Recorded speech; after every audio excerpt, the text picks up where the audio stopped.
Hi guys, welcome to part 2 of 26 of the book review of The Act of Creativity, A Way of Being by Rick Rubin. If you remember vividly, this was recommended by Salem King, and then I decided to review this book. Fantastic book that's been helping me, and I'm sure it's going to help you. So go watch the first video, which has parts one, chapters 1 to 3. This is going to be chapters 4 to 6. Remember to like this video, share it with your friends. This is awesome. You can't be enjoying it alone. And subscribe to these channels for more. Actually, you can just check our playlist for a lot of exciting videos to watch. All right, let's dive into chapter 4 already. Chapter 4 is awareness. In most of our daily activities, we choose the agenda and develop a strategy to achieve the goal at hand. We create the program. Awareness moves differently. The program is happening around us. The world is the doer and we are the witness. We have little or no control over the content. The gift of awareness allows us to notice what's going on around and inside ourselves in the present moment, and to do so without attachment or involvement. We may observe bodily sensations, passing thoughts and feelings, sounds or visual cues, smells and tastes. Through detached noticing, awareness allows an observed flower to reveal more of itself without our intervention. This is true of all things. Awareness is not a state you force. There is little effort involved, though persistence is key. It's something you actively allow to happen. It's a presence with an acceptance of what is happening in the eternal now. As soon as you label an aspect of source, you are no longer noticing it. You're studying. This holds true of any thought that takes you out of presence with the object of your awareness, whether analysis or simply becoming aware that you are aware. Analysis is a secondary function.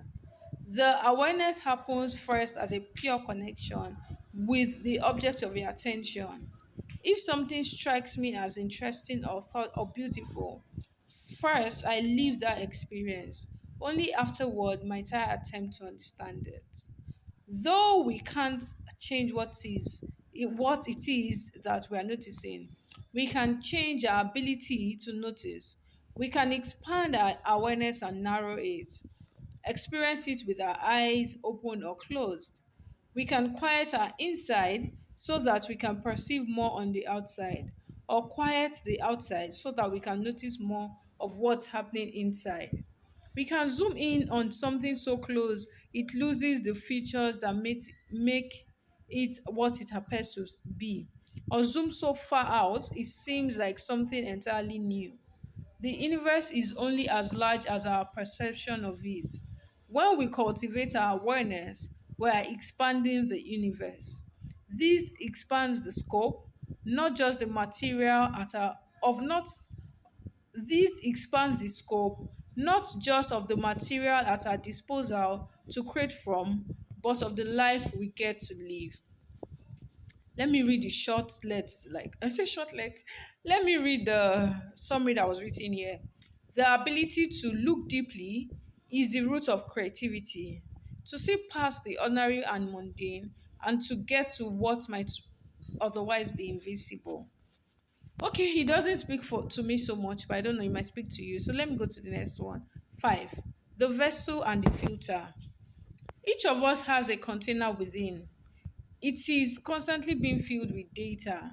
It holds the sum total of our thoughts, feelings, dreams, and experiences in the world. We call this the vessel.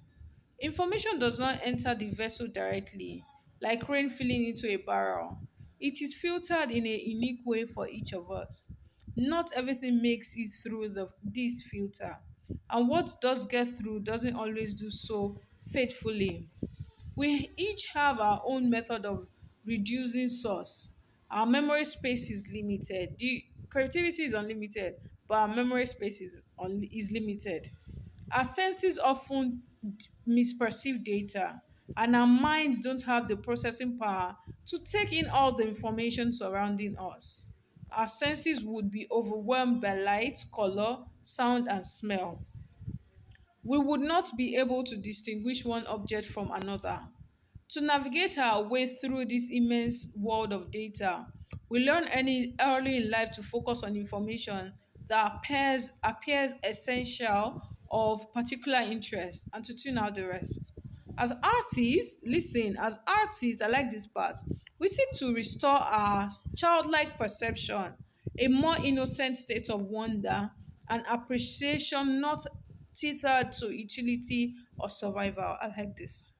Because sometimes Nigerians feel that the only thing you should do, if you're not doing something to make money or for God, it doesn't make sense. I mean, you should have things you're just doing for the sake of doing, for fun, just for, I mean, as artists, we seek to restore our childlike perception, a more innocent state of wonder and appreciation, not tethered to utility or survival.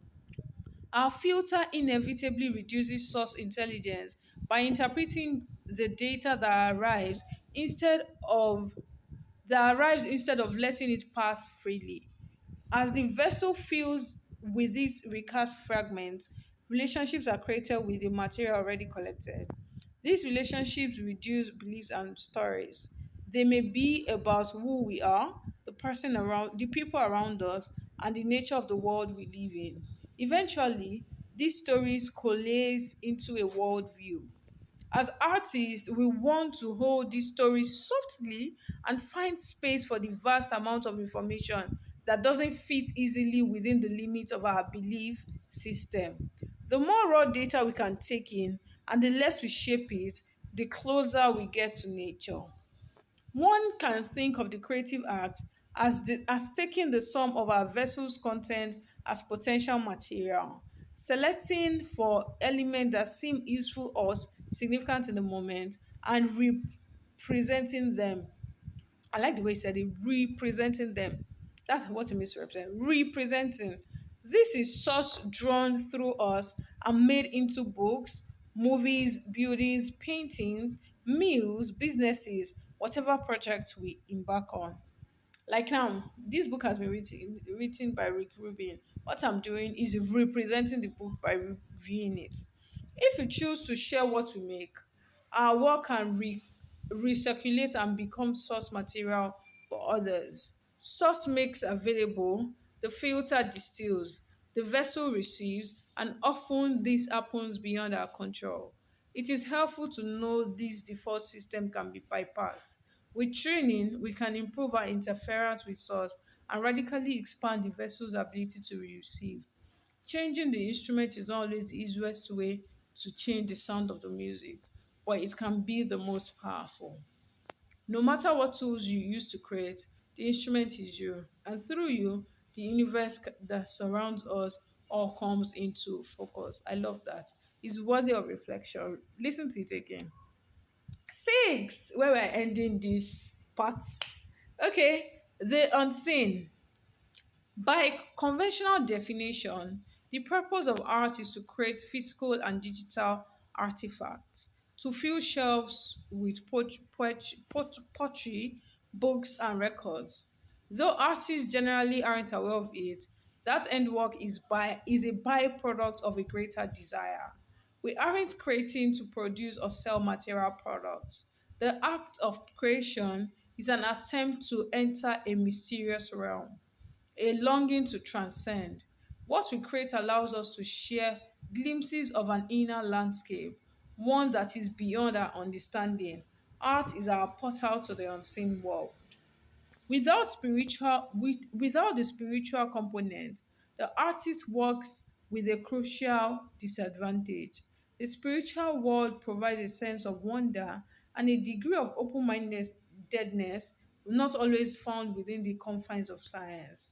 The world of reason can be narrow and filled with dead ends, while a spiritual viewpoint is limitless and invites fantastic possibilities. The unseen world is boundless. The word spirituality may not speak to those who dwell chiefly in the intellect or those who equate the word with organized religion.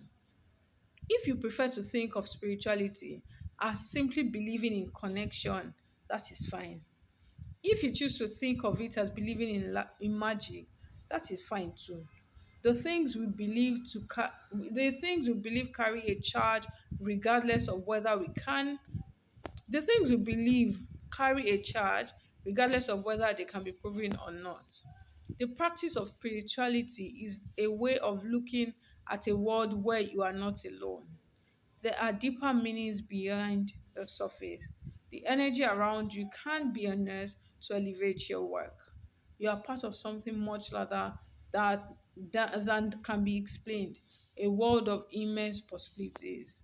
Harnessing this energy can be marvelously useful in your creative pursuits. This principle operates on faith, believing and behaving as if it's true. No proof is needed. When you're working on a project, you may notice apparent coincidences appearing more often than randomness allows, almost as if there's another hand guiding yours in a certain direction, as if there is an inner knowing gently informing your movements. Faith allows you to trust the direction without needing to understand it.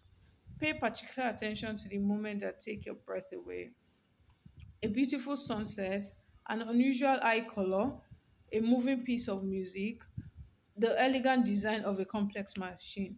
If a piece of work, a fragment of consciousness, or an element of nature is somehow allowing us to access something bigger, that is its spiritual component made manifest. It awards us a glimpse of the unseen.